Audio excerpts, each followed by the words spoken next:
새로운 도전, 하나님 주신 꿈을 향해서 나아간다는 것은 사실 믿음이 없으면 순종하기가 어려울 겁니다. 우리가 가기 싫은데 하나님께서 이끄실 때, 그렇다고 우리가 불순종할 수도 없는 거고, 우리가 가고 싶은데도 하나님께서 허락하시지 않으면 우리는 멈춰 있을 수밖에 없습니다. 그래서 결국에는 우리 인생이라는 것은 하나님이 이끄시는 대로 이끌림 받는 삶이지 내가 주도해서 가는 인생이 아니라는 것입니다. 출애굽기 상황을 봐도 이스라엘 백성들의 신음소리가 있었지만 이미 하나님께서는 그들을 향한 계획을 가지고 있었다는 겁니다. 근데 그런 계획을 우리가 알지 못할 때는 때로는 답답하기도 하고, 때로는 실망스럽기도 하고, 또 때로는 마음속으로부터 원망하기도 하는 겁니다. 출애굽기는 애굽 탈출과 가나안 땅 여정을 다룬 총 40장으로 구성된 모세가 적은 책입니다. 근데 모세가 저자이므로 자연스럽게 이 출애굽기는 창세기의 이 이야기와 연결된다는 것을 우리가 잘 기억해야 합니다. 간략하게 책의 구성을 첫 시간이니까 좀 소개를 해드리면, 1장에서 15장은 드라마틱한 이 출애굽의 과정을 이렇게 다루고 있습니다. 하나님께서 모세를 준비시키는 과정이라든지 10가지 재앙과 홍해의 기적, 이게 다 1장에서 15장까지 나옵니다. 그리고 16장에서 18장까지는 초기 광야의 여정을 다루면서 만나에 내리는 기적과 또 이스라엘과 아말렉과의 최초의 그 르비딤 전투가 기록되어 있습니다. 그리고 19장에서 24장은 시내산 언약 체결이 나오는 아주 중요한 내용들을 담고 있습니다. 그리고 마지막 25장에서 40장은 바로 성막이 어떻게 건립되는지, 성막이 건립되는 과정에서 하나님께서 성막에 필요한 그 재료들을 하나하나 세밀하게 지시하는 모습을 보면서 저는 그 내용 자체 하나하나 분석하는 것도 의미가 있지만 그냥 이렇게 털어서 총체적으로 그냥 딱 바라봐도 이렇게 성막 짓는데도 세밀한 하나님이 저와 여러분을 모르실 리가 없다는 거예요. 그래서 하나님이 아주 세밀하고 따뜻한 손길을 이 성막이라는 이 그림을 통해서 우리는 더 깊이 느끼게 되는 겁니다. 그래서 출애굽기를 이해하기 위해서는 앞서 말씀드린 대로 우리가 창세기의 끝부분으로 우리가 잠시 돌아가 보는 것이 중요할 것 같습니다. 자, 하나님께서 믿음의 조상인 아브라함을 갈대아 우르에서 가나안 땅까지 인도해 주셨습니다. 그리고 그 아들 이삭의 때까지는 크고 작은 어려움이 있었지만 큰 문제는 없었습니다. 단지 아버지 이삭과 어머니 리브가의 엇나간 이 자식 사랑, 이 편애 때문에 가정에는 균열이 일기 시작했습니다. 그리고 야곱에 와서는 그 편애가 끊어질 줄 알았는데 역시 야곱은 자기가 사랑하는 여인인 라헬이 낳은 그 요셉과 베냐민, 특히 요셉을 총애했던 겁니다. 그런 어떤 총애하는 그 야곱의 편애를 본 형들과 요셉 간의 이 형제 간의 우애가 틀어지게 됩니다. 결국 형들로부터 버림받은 요셉은 미디안 상인에게 이끌려가서 애굽에 있는 보디발의 이 당시 바로의 시위대장이었던 이 보디발의 집에서 전체를 관장하는 집사가 됩니다. 그런데 보디발의 아내의 유혹을 뿌리침에도 불구하고 모함을 받아서 그는 보디발의 감옥 가운데 거하게 되는 거죠. 근데 그 중에서 신기하게도 하나님께서는 그 안에서도 요셉의 삶을 형통하게 해주는 거예요. 그러니까 그리스도인의 삶은 사실은 환경이 문제가 아니고 하나님이 함께 하시는지 안 하시는지, 사실 그게 더 중요한 것이죠. 술 맡은 관원을 만납니다. 그의 꿈을 해석해서 그가 나갑니다. 그러나 술 맡은 관원은 기억을 잊어버리죠. 그런데 어느 날 바로 왕이 꿈을 꾸게 되었고, 그 꿈을 꾸게 된 후 잠을 자지 못할 정도로 매일 밤 두려움 가운데 있을 때 애굽에 있는 모든 술사와 박사들과 모든 점성술사 있는 똑똑하다는 사람은 다 불러서 자기의 꿈을 해석하라고 했지만 아무도 해석을 하지 못합니다. 이유는 뭘까요? 하나님이 주신 꿈이기 때문입니다. 여러분, 여기엔 굉장히 놀라운 비밀이 있는 거예요. 하나님이 주시는 거는 하나님만이 풀어낼 수 있는 거예요. 저와 여러분에게 어떤 하나님의 마음을 주시잖아요. 다른 사람들 이해를 하지 못해요. 오해합니다. 왜 그렇게 답답한 인생을 살아가느냐? 뭔가 좀 해보면 안 되겠느냐? 본인이야 물론 하고 싶겠죠. 본인도 무기력감을 느끼겠죠. 그러나 하나님은 우리가 익어가는 시간을 기다릴 뿐이죠. 자, 그렇게 해서 요셉을 기억하고 요셉이 바로 앞에 와서 이제 그 꿈을 해석합니다. 7년의 풍년이 있고 7년의 환란이 있을 건데, 가뭄이 있을 건데, 이것을 준비하지 않으면 애굽뿐만 아니라 이 주변의 모든 사람들이 죽을 수도 있다. 이런 엄청난 꿈을 해석하자 당연히 꿈을 해석한 그 요셉에게 바로는 총리라는 어마어마한 직책을 줍니다. 저는 이 구절을 딱 볼 때 당시 요셉이 있었을 때 이 바로 왕은 굉장히 리더십이 있는 현명한 사람이었다고 생각합니다. 히브리 사람이잖아요. 종이잖아요. 애굽으로 생각하면 자기들은 양반이고 히브리 사람은 정말 쌍놈처럼 이 종처럼 생각했는데 그 사람을 최고 자기보다 바로 밑에 위치까지 올릴 수 있다는 것은 그 사람 역시 리더십이 있었고 무엇보다 하나님이 바로의 마음을 붙들어 주셨다라고 생각을 할 수 있습니다. 역시 하나님의 예언대로 애굽 땅과 이 이스라엘 고대 근동 지방 그 주변에 어마어마한 극심한 가뭄이 일기 시작합니다. 이스라엘 가나안 땅에서 버티고 버티다 도저히 견디지 못한 이 야곱의 가족들이 이제 애굽 땅까지 양식을 구걸하러 오게 된 겁니다. 자, 이것이 이제 전체적인 왜 가나안에서 지금 이들이 애굽에 있는지에 대한 스토리에 대한 전체적인 그 얼개라고 얘기할 수 있습니다.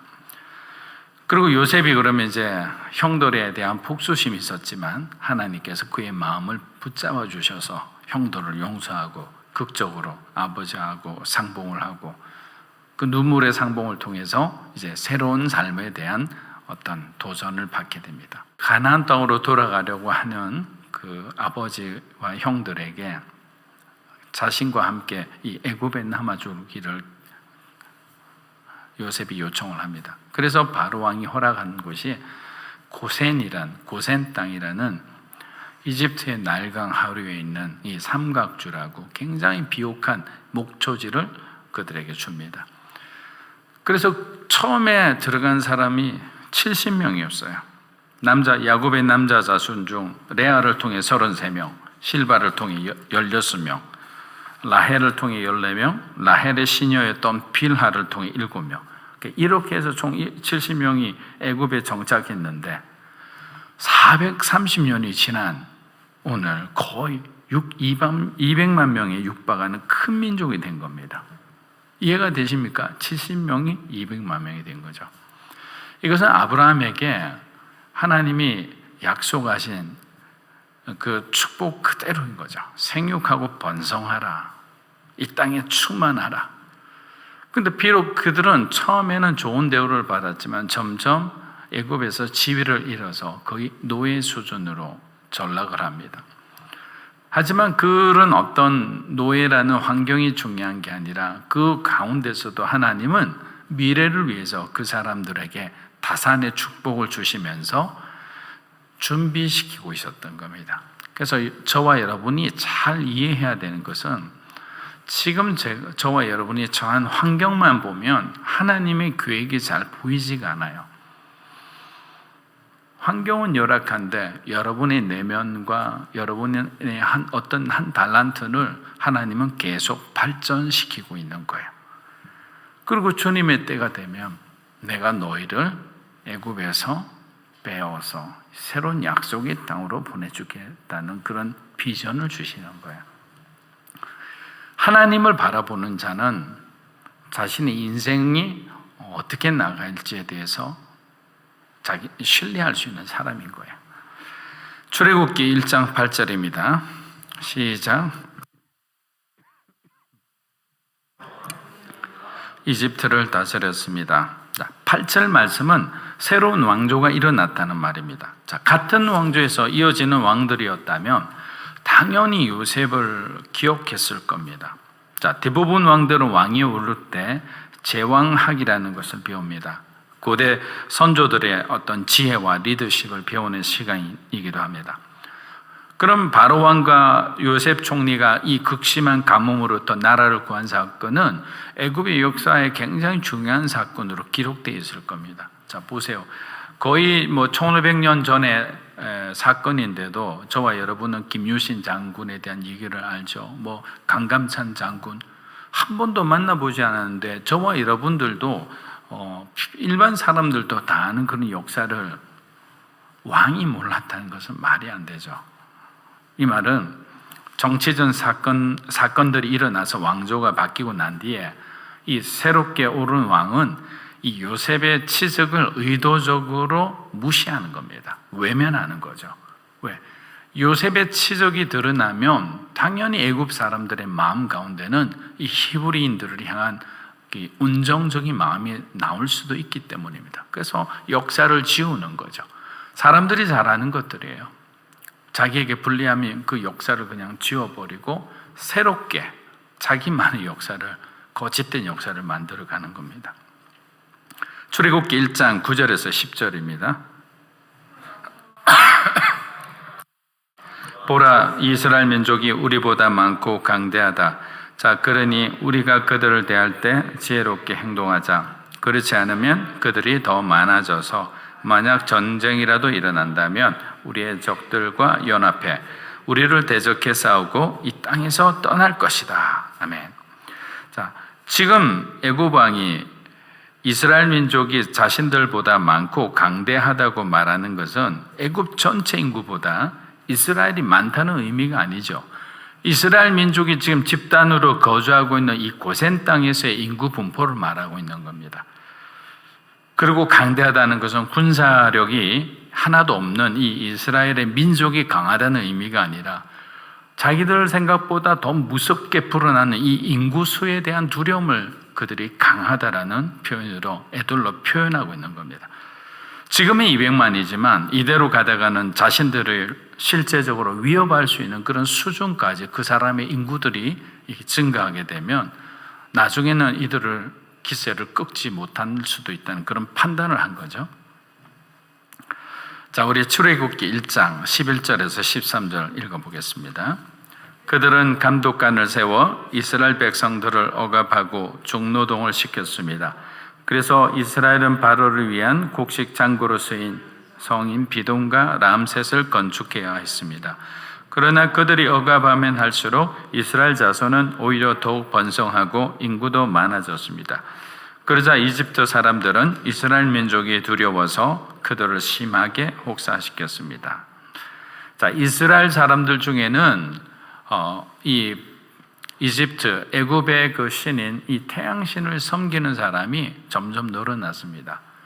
우리들도 그렇잖아요. 일제시대 때 사실 그 일본의 어떤 앞잡이가 되는 사람들이 나오듯이 여기 애굽 안에서 생활하는 이 히브리인들 중에서도 그 애굽의 어떤 종의 종이 되듯이 해서 북이 영화를 누리려는 사람들이 있었습니다.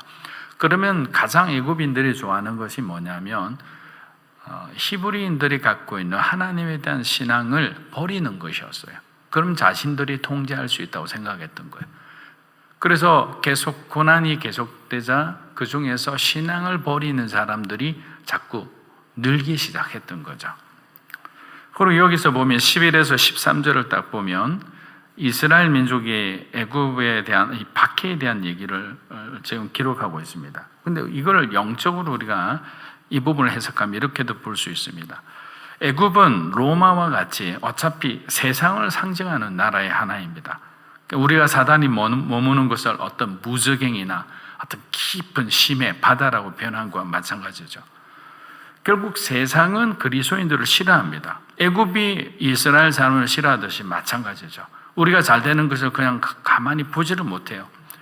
그래서 우리들은 눈에 보이는 세상 가운데서 어느 정도 예측이 되는 그런 삶을 살아가기도 하지만 사실은 눈에 보이지 않는 영적 세계는 우리 스스로 알 수가 없죠. 하나님이 보여주시고 가르쳐 주셔야만 됩니다. 그래서 저는 여러분의 새벽에 하나님과의 깊이 만나는 이 시간을 소중하게 여기시기를 주의 이름으로 축복합니다.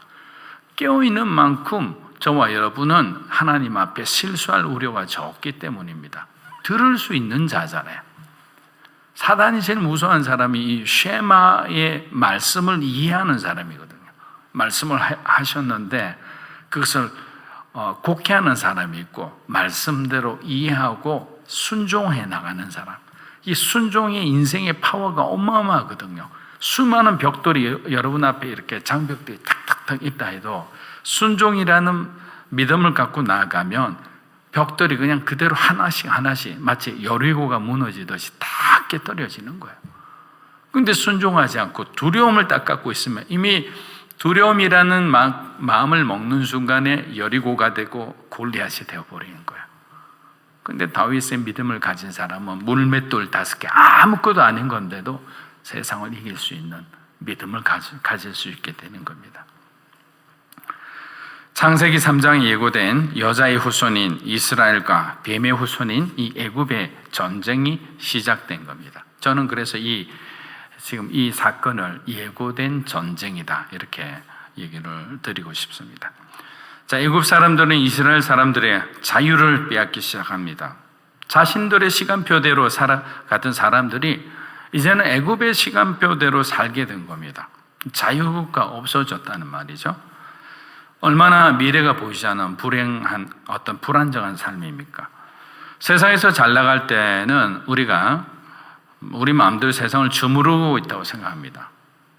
많은 사람들이 와서 정말 찬사를 보내고 점점 더 바빠지는 거죠. 영향력이 클수록 부자가 되면 부자가 될수록. 그럼 자기가 모든 사람에게 어떤 어떤 좌우할 수 있는 힘이 있다고 생각했는데 사실은 그 세상의 힘에 자기가 붙들려 살아갔던 거죠. 어느 한순간에 다 무너지고 나면 초라한 자신의 모습만 남고 결국에는 견디지 못해 극단적인 선택을 한다거나 인생을 내려놓고 살아가는 겁니다. 잘 될 때 여러분이 돌아봐야 되는 거예요. 내가 붙잡고 있는 게 아니고 사단이 마귀가 여러분을 붙잡고 있을 수도 있습니다.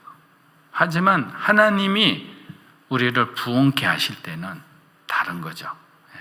우리 인생 가운데 평안이 있죠. 기쁨이 있죠. 감사가 있죠.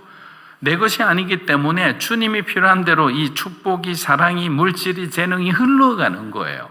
제가 늘 말씀드릴 때 여러분의 시간과 재정과 물질이 누구를 위해 흘러가고 있는가를 보면 여러분의 신앙이 보인다고 말씀드린 적이 있습니다. 누구를 위해 흘러가느냐? 멈춰 있고 고여 있다면 우리는 굉장히 위험한 그리스도인입니다. 출애굽기 1장 14절 마지막으로 한번 보겠습니다. 이집트 사람들은 이스라엘 민족에게 회반죽과 벽돌 굽기와 온갖 밭일 등의 고된 노동을 시켜 그들의 삶을 고달프게 만들었습니다. 모두 혹독하기 짝이 없었습니다. 자, 애굽 사람들이 점점 더 포악하게 밀어붙입니다. 지금 애굽인들은 이스라엘의 육체를 지배하고자 하는 것이 아니라 그들의 정신과 신앙을 빼앗고자 하는 거야. 사단은 이겁니다. 어떤 우리의 보이는 재산이나 이런 걸 빼앗으려는 게 목적이 아니야. 우리의 마음을 세상의 마음으로 교체하려고 하는 거죠. 하나님을 향한 마음을 세상을 숭배하는 마음으로 바꾸고자 하는 거죠. 그때 필요한 게 돈인 거죠. 그때 필요한 게 권력이고 명예인 거죠. 그걸 잘 봐야 되는 거죠. 자, 이스라엘 공동체가 신앙을 중심으로 똘똘 뭉친 것을 그들은 잘 알고 있었기 때문에 혹시라도 그들 가운데 한 위대한 지도자가 등장하면 한순간에 이스라엘 공동체는 하나가 될 것이고 이 하나가 된 공동체를 쉽게 이기지 못하리라고 생각했는데 그들의 예언이 맞았죠. 왜? 모세가 등장했잖아요.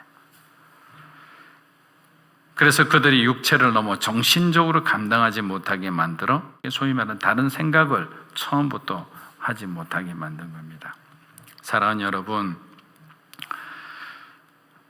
이 출애굽의 시간 동안 많은 이스라엘 사람들은 430년이라는 시간은 정말 오래된 시간입니다. 그들의 하루하루는 어떻게 보면 절망적이었을 겁니다. 모국어를 잃어버릴 정도로 아주 기나긴 시간 동안에 있었던 정신의 식민지화였습니다. 하지만 출애굽기를 볼 때 우리는 이런 메시지를 기억할 수 있죠. 인간은 포기하고 잊어버리나 하나님은 결코 자기 백성을 포기하지 않으실 뿐더러 그들을 기억하고 그들을 구원하시기 위해 찾아오시는 하나님이시다라는 거예요. 우리를 찾아오시는 하나님, 우리를 기억하시는 하나님, 우리를 위로하시는 그 하나님이 바로 오늘 등장하시는 출애굽의 하나님이십니다. 그 하나님이 오늘 저와 여러분의 하나님이 되시기를 주의 이름으로 축복합니다.